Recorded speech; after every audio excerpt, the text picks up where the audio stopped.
ஒரு அப்பாவி பொண்ணோட வாழ்க்கையே கெடுக்க பாக்குறாங்களே இவங்கள.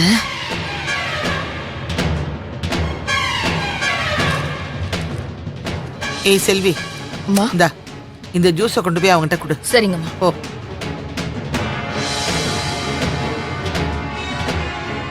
ஐயா இந்தாங்க, அம்மா ஜூஸ் கொடுக்க சொன்னாங்க. வேண்டான்னு சொன்னா கேட்கவே மாட்டாங்க.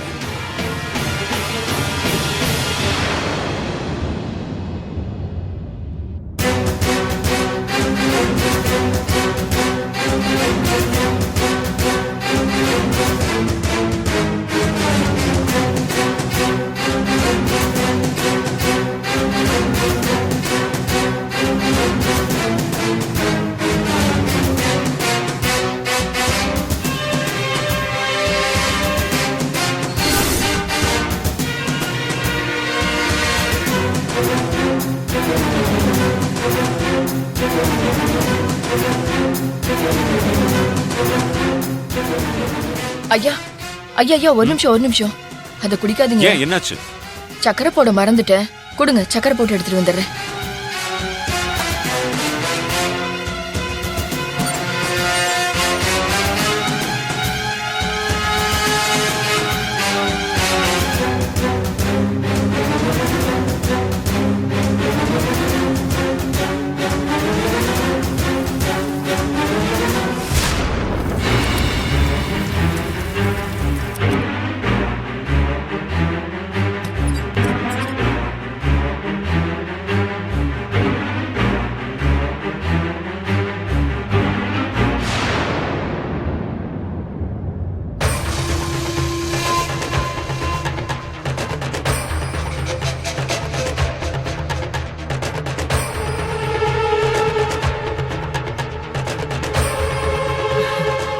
என் பிள்ளை ஜூஸ் குடிச்சிட்டான்ல? குடிச்சிட்டாருமா. அப்பாடா. ஏய், என்ன பாக்குற? போய் வேலை பாரு. சரிங்கம்மா.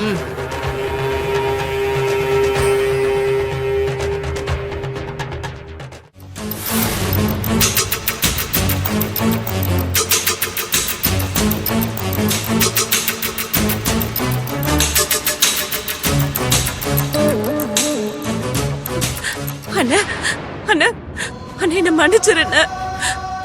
தேவி என்ன உனக்காக கோயில்ல காத்துட்டு இருக்காங்கண்ணே. அண்ணா தயவு செஞ்சு வளகாப்புக்கு வாண்ண. அண்ணி பாவண்ண. நீ வரலன்னா அண்ணி மனசு நொந்துருவாங்கண்ணே. நாங்க பண்ண தப்புக்கு தேவி அன்னைக்கு எதுக்கு நான் இவ்வளவு கஷ்டத்தை கொடுக்கறேன்? அண்ணா, நான் இது வரைக்கும் உன்கிட்ட எதுவுமே கேட்டதில்லைண்ண. ஆனா இப்ப கேக்குறேன். எனக்கு தேவி அண்ணியோட வாழ்க்கை நல்லா இருக்கணும்னு, நீங்களும் அண்ணியும் சேர்ந்து சந்தோஷமா வாழணும்னு. நீங்க பிரிஞ்சதுக்கு நாங்க தான் காரணம்ன்ற குற்ற உணர்ச்சியில ஒவ்வொரு நாளும் நிம்மதி இல்லாம செத்துட்டு இருக்கோம். எங்களால தாங்கிக்கவே முடியலண்ண. ப்ளீஸ் அண்ணா வாண்ண. விக்னேஷ், இவ நடிக்கிறா. இவள நம்பாத. அந்த கையில் இப்படி எல்லாம் பேச சொல்லி டியூன் பண்ணி அனுப்பிச்சிருக்கா. இந்த 2 நாய்களையும் வெளியே அனுப்பு. நீயும் இதுங்களை நம்பி ஏமாறாத. இத பாரு, இவளும் சேர்ந்து தானே நம்மள அவமானப்படுத்தினா. இவளால தானே வெளியில தலை காட்ட முடியாம கூனி குறுகி வீட்லயே இருந்தோம். அதெல்லாம் மறந்துடாத விக்னேஷ். ஏய், போடி வெளியே. டேய், போடா வெளியே. நான் அண்ணன் கிட்ட பேசிக்கிறேமா. அண்ணா ப்ளீஸ் அண்ணா, நான் கால்ல விழ சொல்றேன். என்னடி அண்ணன் சொல்லி பாசாங்க பண்ற? அவன் உன் அண்ணன் கிடையாது. இனிமே அவன் என் புள்ள மட்டும்தான். என்னைக்கு நீ அந்த வீட்டுக்கு சப்போர்ட் பண்ணி என்ன அவமானப்படுத்தி அனுப்புனியோ அப்பவே உனக்கும் இந்த குடும்பத்துக்கும் எந்த சம்பந்தமும் இல்லைன்னு ஆயிடுச்சு. அப்புறம் என்னடி அம்மா அண்ணனே உறவு கொண்டாடுற? மரியாதை வெளியே போயிடு. என் பொறுமையை சோதிக்காத சொன்னா கேளு.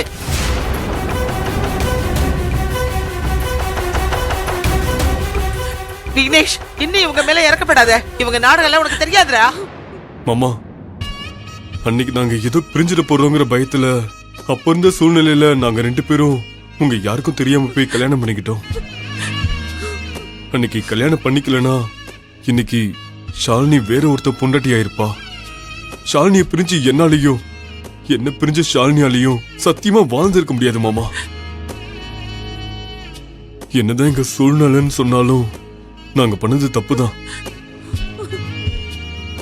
அதுக்காக எங்களுக்கு என்ன தண்டனை வேணாலும் கொடுங்க. ஆனா தேவி பாவம் மாமா, அவளை தண்டிக்காதீங்க. தயவு செஞ்சு வளகாப்புக்கு வாங்க மாமா, ப்ளீஸ் மாமா. அண்ணா தயவு செஞ்சு வாண்ண, மாட்டேன்னு மட்டும் சொல்லிடாதண்ண. அண்ணா, நான் உன் கால்ல கூட விழுறேன், ஷாலினி. உன்னை கெஞ்சி கேட்டுக்கிறேன்னு வாண்ண, ப்ளீஸ். எழுந்து ஷாலினி. எழுந்துன்னு சொல்றேன்ல.